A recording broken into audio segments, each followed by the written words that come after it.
Sans un bruit, jour 1, je pense qu'il s'agit d'un film que j'attendais un peu, mais quand j'ai su que c'était pas John Krasinski à la réalisation, alors qu'il a fait les deux premiers que j'aime beaucoup, j'étais pas réticent, mais je me disais, est-ce que ça va valoir le coup finalement? Mais ne soyons pas médisants et donnons la chance au réalisateur, surtout que les notes n'ont pas l'air si mauvaises. Donc j'y suis allé et il y a des choses à redire. Mais avant, on va parler de l'histoire du film. Alors que Samira était venue voir un spectacle de marionnettes, la ville de New York se fait attaquer par des aliens étranges venus du ciel dont on ignore et dont on ne saura pas pourquoi ils sont là.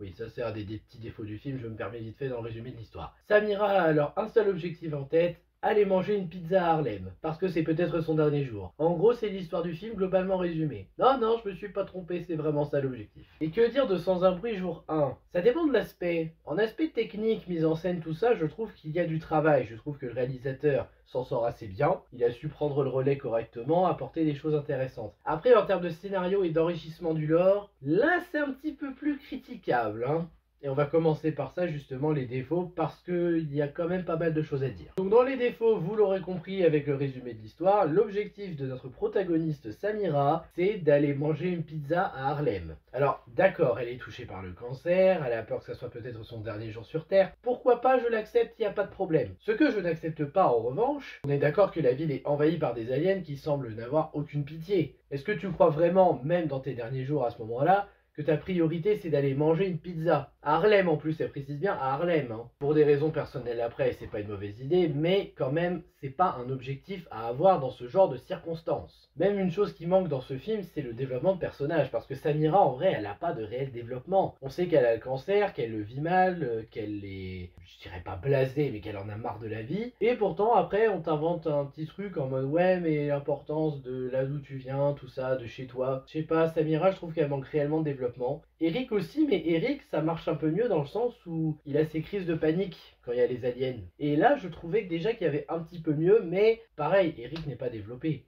Mais le pire, c'est le personnage de Jimon Unsu. Je sais pas si je le prononce bien, si c'est pas le cas, je suis désolé. On l'a vu dans le 2 en tant que chef de la colonie. Bon point.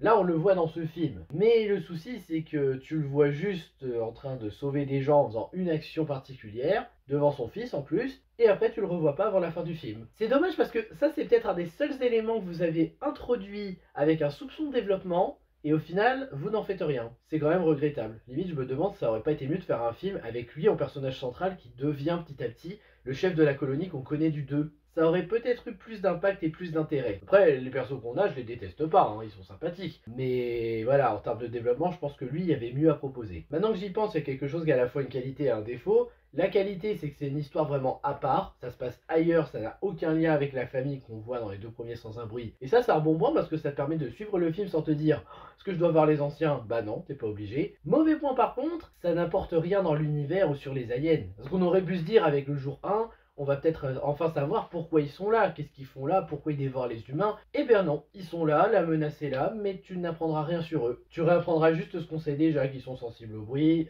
et qu'il y a des plus gros aussi maintenant. Parce que j'ai pas le souvenir qu'il y en avait des aussi gros dans les deux autres films. C'est pas non plus un gros drame, mais c'est regrettable. Sans compter que l'émotion n'est pas forcément efficace, que le symbolisme est beaucoup trop léger, voire pratiquement inexistant. Et bon, je vais être méchant, mais le film se vend sur un duo, mais Eric n'arrive qu'à la moitié du film. Donc je sais pas si on peut vraiment dire que le film est porté par un duo. Alors oui, après ça fait un duo et leur relation est assez mignonne, mais je sais pas, moi j'ai l'impression qu'il y a un truc qui bloque par rapport à ça. Après, ne soyons pas médisants, il y a quand même de très bonnes choses qui fonctionnent. Encore une fois, le fait que ça soit construit vraiment comme un film à part qui ne t'oblige pas à voir les deux premiers, ça c'est un bon point dans le sens où en général, même quand on fait un préquel, on te dit tiens, faudrait que tu vois les premiers pour mieux comprendre. Mais là non, là tu vois le film, c'est parce que c'est pas un préquel en fait. C'est pas un spin-off non plus parce que ça se base pas sur un personnage qu'on a déjà vu avant. Moi je dirais que c'est une histoire annexe.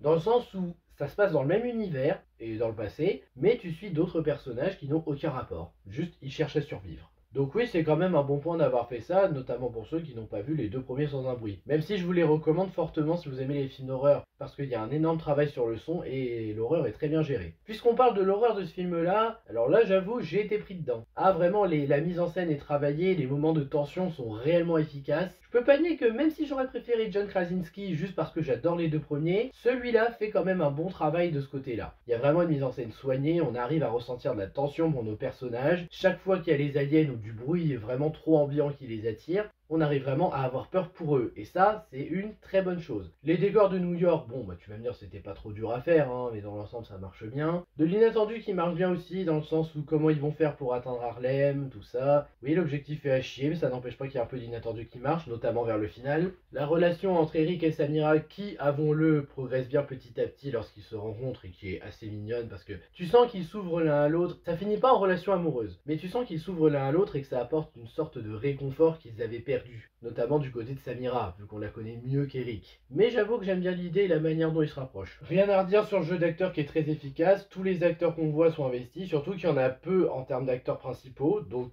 vraiment pour le coup chapeau, c'est vraiment bien géré de ce côté-là. Les costumes, bon, simples, mais c'est toujours à prendre. Les effets spéciaux, c'est qualitatif. Les aliens sont vraiment bien faits pour le coup. On est vraiment convaincu par les designs et la manière dont ils sont faits. Et la fin est bien fait et que ça va pas trop mal avec une évolution, même si bon, encore une fois, je trouvais qu'elle manquait de développement. Donc au final, Sans un bruit jour 1, c'est pas mal du tout. Ça vaut pas les deux premiers films, évidemment, hein, parce que les deux premiers films, ça avait vraiment un impact et c'était un peu original pour le coup. Mais je dois reconnaître que ce nouveau film Sans un bruit jour 1, ça s'en sort pas mal. Et encore une fois, le fait que ça soit une histoire annexe, c'est bien. Même si ça aurait été mieux de mettre quand même le pourquoi les aliens viennent sur Terre, parce qu'on n'a toujours pas la réponse. C'est pas une obligation, mais ça serait bien de savoir maintenant depuis le temps. Surtout quand tu fais les débuts de l'invasion, même dans une autre ville avec d'autres personnages, ça aurait été intéressant. Donc si vous avez envie d'un bon film d'horreur avec une bonne mise en scène et une bonne tension pour nos personnages, même si on s'attache pas forcément à eux parce qu'ils manquent de développement, le film pourrait vous plaire. Personnellement, j'ai apprécié. Après, je pense pas que j'aurai envie de le revoir aussi souvent que les Sans un bruit 1 et 2. Mais j'ai quand même apprécié. Maintenant, il n'y a plus qu'à attendre le 3 qui normalement sera officiellement le dernier. Et là, je pourrai prendre le coffret Blu-ray intégral. Sur ce, merci à vous d'avoir regardé. N'hésitez pas à liker, à partager, à vous abonner et à me donner votre avis sur le film si vous l'avez vu. Ça m'intéresse. Puis je vous dis à bientôt pour de prochaines vidéos. Ciao!